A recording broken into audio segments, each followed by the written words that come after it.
السلام عليكم ورحمة الله وبركاته. الحمد لله الحمد لله الذي نحمده ونستعينه ونستغفره ونؤمن به ونتوكل عليه أما بعد. அன்பிற்குரிய அல்லாஹ்வின் நல்லடியார்களே, அன்பு சகோதரர்களே, நாம் தொடர்ச்சியாக பார்த்து வரக்கூடிய துஆக்களினுடைய திக்ருகளினுடைய தொகுப்பில் இன்று நாம் பார்க்க இருக்கின்ற விடயம் என்னவென்றால், இன்றைய தினம் ரமலான் மாதம் பிறை 17 பத்ருடைய தினமாக இருந்து கொண்டிருக்கின்றது.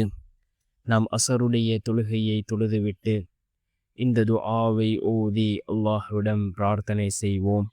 நம்முடைய தேவைகளை அல்லாஹ் பூர்த்தி செய்து தருகின்றான். நம்முடைய ஆசைகள், எண்ணங்கள், நோக்கங்கள் இவைகள் அனைத்தையும் அல்லாஹ் பூர்த்தி செய்து தருகின்றான். அப்படிப்பட்ட மிகச்சிறந்த ஒரு துஆவை தான் நாம் இன்றைய வீடியோவில் பார்க்க இருக்கின்றோம்.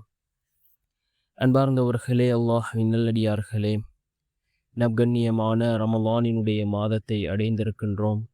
இந்த ரமலானினுடைய மாதத்தின் 17வது நாள் இஸ்லாமிய வரலாற்றில் மிக முக்கியமான ஒரு போர் இடம்பெற்ற நாள். அதுதான் பத்ருடைய போர் நடந்த நாள். இந்த ரமலான் மாதம் பிறை 17. அந்த 313 சஹாபாக்கள் ஆயிரக்கணக்கான காஃபிர்களுக்கு எதிராக போராடி வெற்றி பெற்ற நாள். அல்லாஹ் எவ்வாறு உதவி செய்தான், அந்த சஹாபாக்களுக்கு மலக்குமார்களை கொண்டு உதவி செய்தான் என்பதனை காட்டக்கூடிய மிகவும் சிறந்த முக்கியமான ஒரு போர் இந்த பத்ருடைய போர். அல்லாஹ்வின் மீது நம்பிக்கை வைத்தவர்களாக அல்லாஹ்விடம் பிரார்த்தனை செய்தார்கள். அல்லாஹ் அவர்களுக்கு மலக்குமார்களை கொண்டு உதவி செய்தான். அன்பார்ந்த சகோதரர்களே, அல்லாஹ்வின் நல்லடியார்களே, நாமும் அல்லாஹ்விடம் பிரார்த்தனை செய்கின்ற பொழுது யக்கீனோடு ஹலாஸோடு நாம் துஆக்களை கேட்போம். நிச்சயமாக அல்லாஹ் நம்முடைய துஆக்களுக்கும் பதில் வழங்குவான். இந்த துஆ மிகவும் சிறந்த ஒரு துஆ, நம்முடைய தேவைகளை பூர்த்தி செய்து தரக்கூடிய ஒரு துஆ.